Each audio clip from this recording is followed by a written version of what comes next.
All right. So at 4:15 this morning, I get woken up from a text message. And it's this guy texting me a video idea.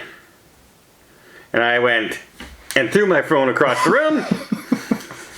And then when I woke up at 6:30, then I did the video idea. So what was your video idea at that early in the morning? Like, okay, tell me, all you people with cell phones, why would you keep them beside your bed? It's my alarm to get up in the morning. Well, that's stupid. No, it's my alarm to get up in the morning. Get an alarm clock. Because if I do. have something It's to on my say- cell phone. If I have something to say at 4:30, I've already been awake for an hour and a half. I want to send you a message. I'll remember that, because you go to bed around 9:30 at night.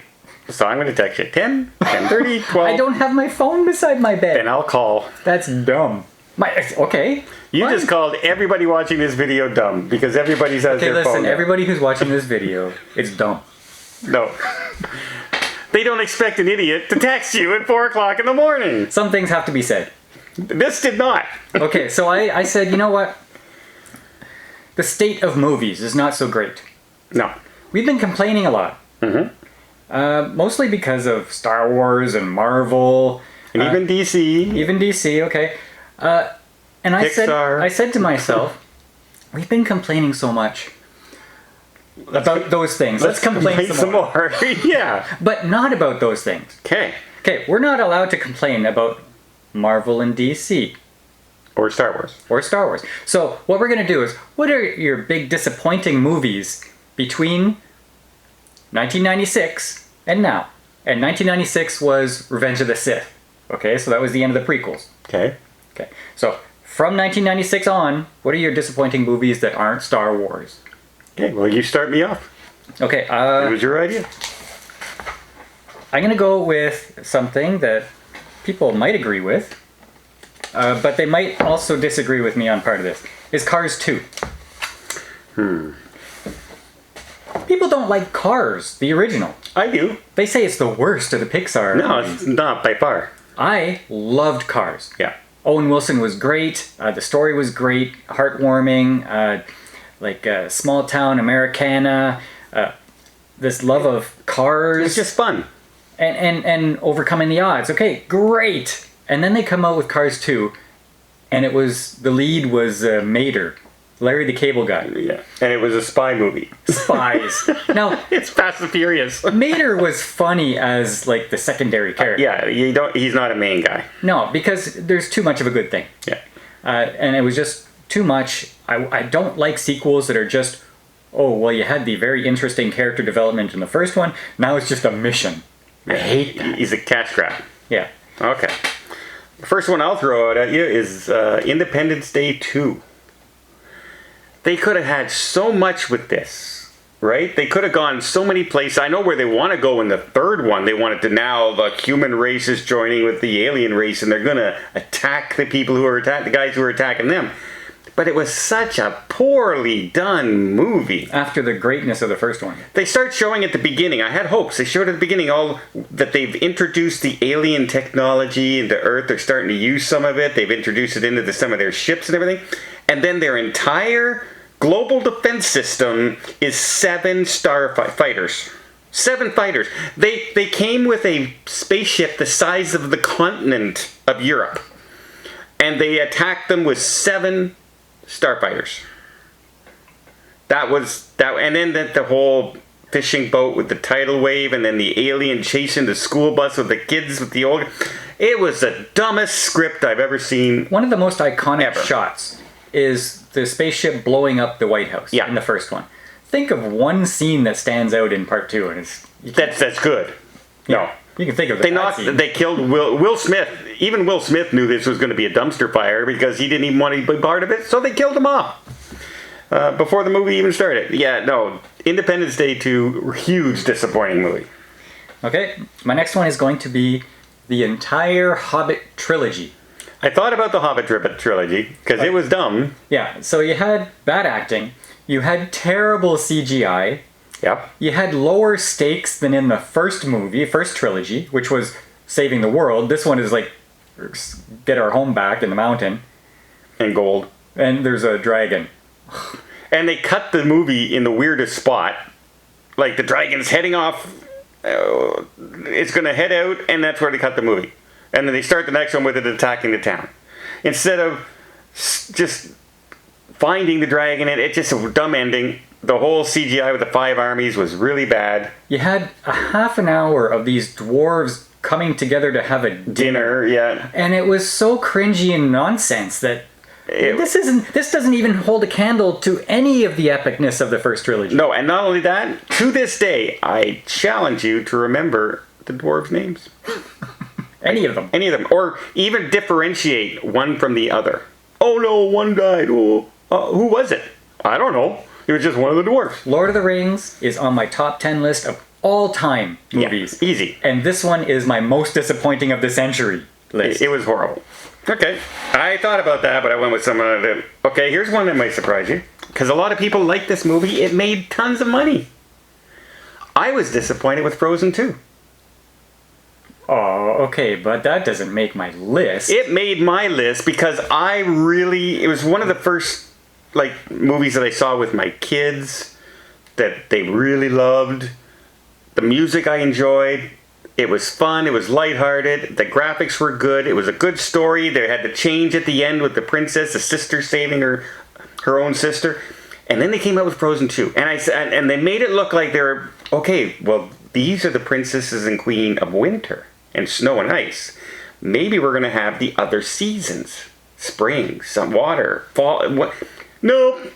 Nothing like that. They find these people in the woods someplace, and there's this, oh, look out, here comes a tidal wave thing from the dumb. And it was just a misunderstanding all along. And there was nothing to this movie. The songs weren't good, nothing. I had no problem with some of the songs. It was nowhere near Frozen 1. I can understand.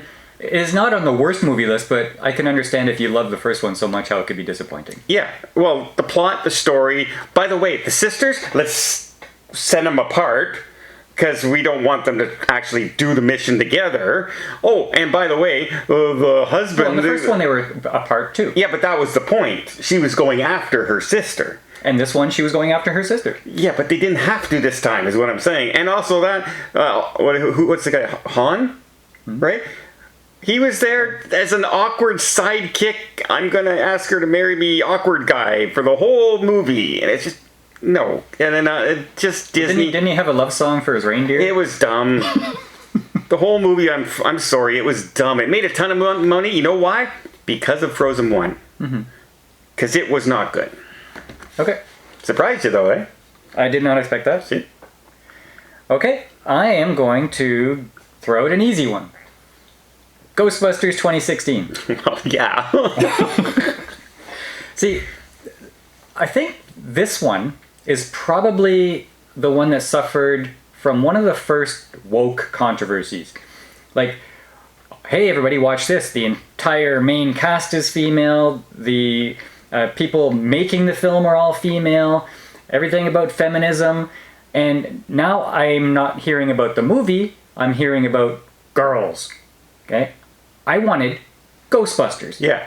I didn't care if there were female Ghostbusters. I wanted Ghostbusters.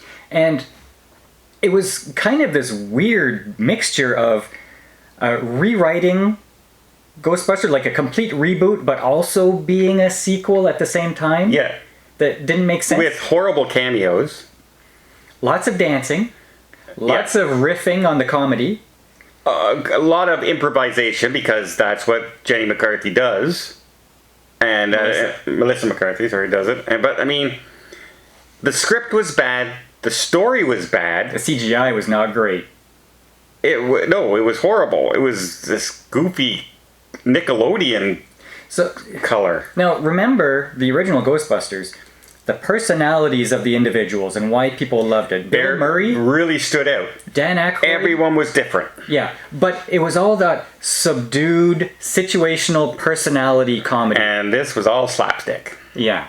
And that's all It was loud, slapstick, and goofy. And that's not what we liked about the first Ghostbusters. No. And it could have worked had one been a slapstick. But all of them were slapstick. That was the problem. You could not... There were no different personalities in those 4 Ghostbusters. At all. And the villain, by the way, who cared? right? Who cared? And the dancing with the cops. Yep, that's a female movie, all right. I guess you want to stereotype females. They must like dancing because they're female. Now, the one bright spot in the movie, I did actually enjoy Chris Hemsworth's role in it. Like, I know you didn't. Mark didn't. I wasn't that upset with it. Like, I thought he was the best part of the movie. But still, compare his role as to what they made the guy in the movie with the way they made Potts as the secretary in the first Ghostbusters. She was funny, she was serious, she was holding things together. Here, we'll make it a guy, and this time he's just an idiot. But to me, it was still the funniest part of the movie. Yeah, unfortunately. In a comedy, the non-comedy person was the funniest person in the movie. Thor was the funniest person in the movie. Alright. This one is a recent one. Lightyear. I was disappointed with Lightyear because I thought they were going to do a Space Ranger adventure where we're going to see the Space Rangers going out. We're going to see why, as a kid, Andy fell in love with Buzz Lightyear from the original Toy Story. Apparently, he watched this movie, and this movie sucked.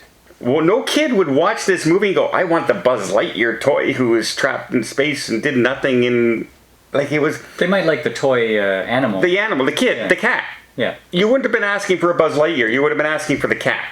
Like, the story was so... They just minimalized everything into this little human drama that no one cared about. In fact, like, when you're anticipating this movie, oh, Andy loved it. It's going to be an adventure like a Star Wars movie. Yeah. I like him because he's like a Luke Skywalker. Yeah. But what we got was, I like him because this is a movie about Neil Armstrong. Yeah. No, it was the wrong tone for Lightyear. Mm-hmm. And that's why it bombed so bad in the theaters. No kids wanted to watch this movie. Adults don't want to watch this movie. I dare you to say, hey, you know what? I just popped on Lightyear yesterday on Disney Plus. Watched it again.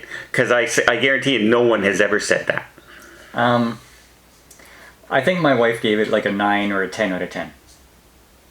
Mind you, it could have been because there was a cat in it, but... I'm going to have a talk with your wife. Okay. My next one is Jupiter Ascending. What is it? That's quite a while ago, though. Not that long ago, 2015. Huh? Yeah, it was 2015. Oh, Jupiter Ascending. I thought in my head I went Cloud Atlas. No, that was 2012. Okay, so you had The Matrix, one of my favorite of all time, by the Wachowskis. Yep. Okay, then the Wachowskis said, oh, we're coming back. And they made Cloud Atlas, was a pile of junk. I said, okay, well, they learned a lot from it because now they're doing a space opera with Channing Tatum Yep. and Mila Kunis. Yep. And I'm not going to lie, I had a bit of a crush on Mila Kunis. Most people did. Okay. She was sexiest woman alive that one year. Was she? Yep. Okay. And I was so looking forward to this. And what we got was a dog man who could fly because of his shoes. And she was cleaning toilets, but she was actually the inheritor of the Earth. Of the world. Like the That space. Earth is the world. Space. No, she was space. She owned Earth. She's space. And it was like bad acting, bad CGI, muddled story. There was nothing good about it. Oh, but how about the villain? How about the villain who talks like this? Eddie Redmayne. Oh my god. Like I was. I create life. That's the only time he spoke up in the whole movie. It was just so terrible, and it. You know, sometimes you just have to clue in that Shyamalan. Okay, he was a one-hit M. Night wonder. Shyamalan, Yeah, and none of it. You want his movies to be awesome, but they never are. You just have to finally accept it. Well, the Wachowskis are trash. They are. They invented one good movie, and that's been it. Yes. Now, if you haven't seen Jupiter Ascending, here's the plot: Princess gets captured. Channing Tatum goes and rescues her. Then another sibling captures her again, and he goes and rescues her again. And then, just to top it off, A third sibling captures her again, and they go and rescue her one more time. That's the entire plot. Rinse, repeat, rinse, repeat, rinse, repeat. Terrible. Terrible, terrible, terrible. Well, since you brought them up, I'm going to go Matrix Reloaded. Oh, okay. I despised this movie. Not only did I not like it, I despised instead of Neo, who is now out there and he can stop the bullets, he can fly, he can do all that. Now he does this. He doesn't do kung fu or anything anymore. He does this.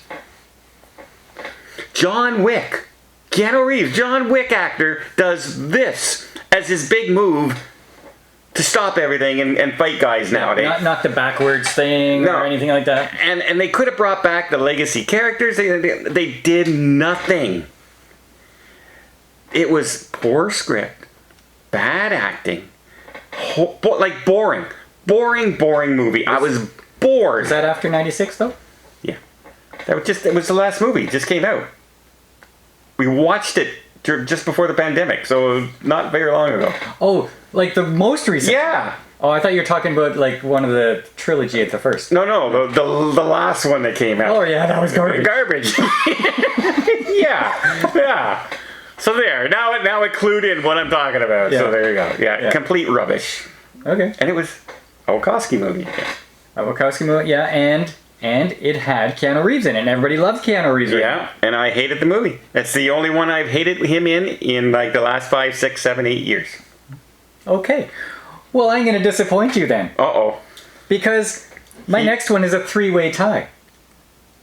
Between Zoolander 2, Bill and Ted Face the Music, and Dumb and Dumber 2. Tell me I'm wrong. Well, they were all bad. They were all terrible compared to the brilliance of... The original. Yeah. Yeah. Oh, yeah. Complete money grabs Now, is what those movies were. like, Bill and Ted Face the Music, I think Mark actually liked that. Mark loved it. But then again, he also liked Coming to America, too. I thought it was complete cringe. Yeah. I could barely watch the screen. Zoolander 2, I thought the first one was brilliant, and the second one was just not funny at all. I had one thing in the second one that I liked, that I laughed at, and that was it. Bieber getting shot. That I liked. I also like when he's coming out of prison and he's all muscle. Will Ferrell, he comes out and he's this great big guy all of a sudden. Because I just thought, oh, that's Will Ferrell. And then Dumb and Dumber 2 had one funny thing, and that's that the guy was so committed to his practical joke about being a vegetable in the home for years and years and years. That's commitment. But that's it. The whole, they were all terrible. Terrible, terrible, terrible. When the first ones, you could say that they were brilliant. Okay. My next one, I'm not sure when it was made now. So I can't guarantee it wasn't before 1996. But it was one of my most disappointing ever movies. Ever. Because it was the first time they made a live action movie of one of my favorite animated series ever. Oh, I know what it is. Which one? Avatar. No! I was going to put Avatar here, but I said you might put it in there. Avatar was bad. But one of my favorite is Dragon Ball Z. And they came out with Dragon Ball Z Evolution. It had, other than the names of the character, nothing to do with Dragon Ball Z. At all. It had none of the humor, none of the heart, no real kung fu action, no special effects. In Dragon Ball Z, if you are a Saiyan and you come out in a full moon, you turn into this giant gorilla who's ultra powerful and can destroy planets and stuff like that. In this one, he turns into a little gorilla. Little gorilla guy in a costume with a gorilla suit like this. Like it was that bad. That bad in this movie. Oh, I think Chung Yao Fat was in this one, and he's a great martial artist. And he was one of the uncles, hated everything about this movie because it had nothing at all to do with really Dragon Ball Z. So my first ever, I said, live action Dragon Ball Z. I've always wanted to see one. If you ever seen the movie Shaolin Soccer or Kung Fu Hustle, the guy who stars in that, with the axe guys, and you don't remember Kung Fu Hustle? I think that was before my time. No, we recently watched it because I made you watch it. It's the spoof comedy there where these guys who want to get into the gang and he remember he throws the knives and he keeps bouncing back and hitting himself. He has his goofy companion with him. Me. I'll show him. He'll remember that he watched it. But anyway, that guy should have been Kakarot from Dragon Ball Z. So he should have been doing this movie because everything he does in those kind of movies, the special effects and all things like that, like when you punch a guy and your fist actually goes into the guy and his stomach is out the other end like a big bubble. That's the animation from Dragon Ball Z. And he should have been doing it. And then they had this Dragon Ball Z Evolution, which if you check out worst movies of all time, I guarantee you it's on the list. Worst movies of all time. But to you, it's the most disappointing. Had I seen it because I wasn't in love with the cartoon. You just hated it. But I wouldn't have been disappointed. I would have expected that. I was disappointed because I'm a big fan of the Dragon Ball Z series. Big fan. Mm-hmm. So, yeah. Okay, I'm out. That's it. That's my 5. So that's our most disappointing list. What's your most disappointing movie? A movie you really wanted to be good. A movie you really wanted to see. Can't be Marvel. Can't be Star Wars. It can't be something like way back in like the 80s, like Jaws 2 or something like that. Although that was pretty bad. But yeah, let us know in the comments down below. Until next time, we'll see you at the movies. And hopefully not as disappointed as this list.